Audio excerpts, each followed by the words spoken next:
مولانا ایک سوال ہمارے ذہن میں بھی آ رہا ہے، اور ہم نے یہ خود ڈائریکٹ ایکسپیرئنس بھی کیا ہے جب آپ کے ساتھ ٹریول کیا ہے یا لوگوں سے انٹریکشن کیا ہے، کہ آپ ہمیشہ سے پولیٹیکل انٹرپریٹیشن کو آپ ڈیمولش کرتے رہے ہیں، لیکن اکثر جو ان کے فالوورز ہیں، جن لوگوں نے پولیٹیکل انٹرپریٹیشن دیا، ان فالوورز کا یہ ہمیشہ ایکیوز رہا آپ کی طرف کہ آپ ان کے فاؤنڈرز پہ پرسنل اٹیک کرتے ہیں. جیسے مولانا ابو الاعلیٰ مودودی کو اگر لیں تو جماعت اسلامی کے لوگ اکثر یہ سمجھتے ہیں کہ آپ کا اٹیک پولیٹیکل انٹرپریٹیشن نہیں، ان پر ہے. تو اس کو اگر آپ واضح کریں مولانا. یہ جھوٹ ہے، جھوٹ ہے، جھوٹ ہے. میرے مزاج میں بہت ہی سائنٹفک مزاج کا آدمی ہوں. پرسنل اٹیک میں کرتا ہی نہیں.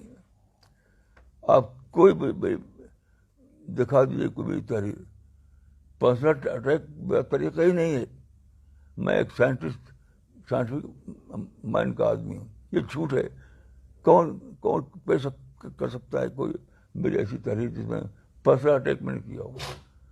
میں نظری کا جو تھیوری ہے اس کا تجزیہ کرتا ہوں، اس کا انالیسس کرتا ہوں.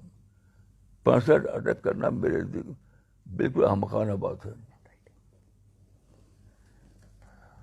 مولانا تو آپ کا کیا میسج رہے گا ان سب لوگوں کے لیے، خاص کر جماعت اسلامی کے لوگوں کے لیے؟ یہی میسج رہے گا کہ تم قرآن کا حوالہ دو. حکیم دولت اسلام کہاں ہے؟ حکیم دولت اسلام کہاں ہے؟ جہاں بھی ہے کہ پیروی کرو اللہ کے احکام کی، ہے پیروی کرو، نظام قائم کرو. یہ کہیں ہے ہی نہیں. یہ جھوٹ میرے اوپر لگاتے ہیں کہ میں اٹیک کرتا ہوں. اٹیک میں نے کبھی کیا ہی نہیں. میرا طریقہ نہیں اٹیک کرنا، پرسنل اٹیک کرنا.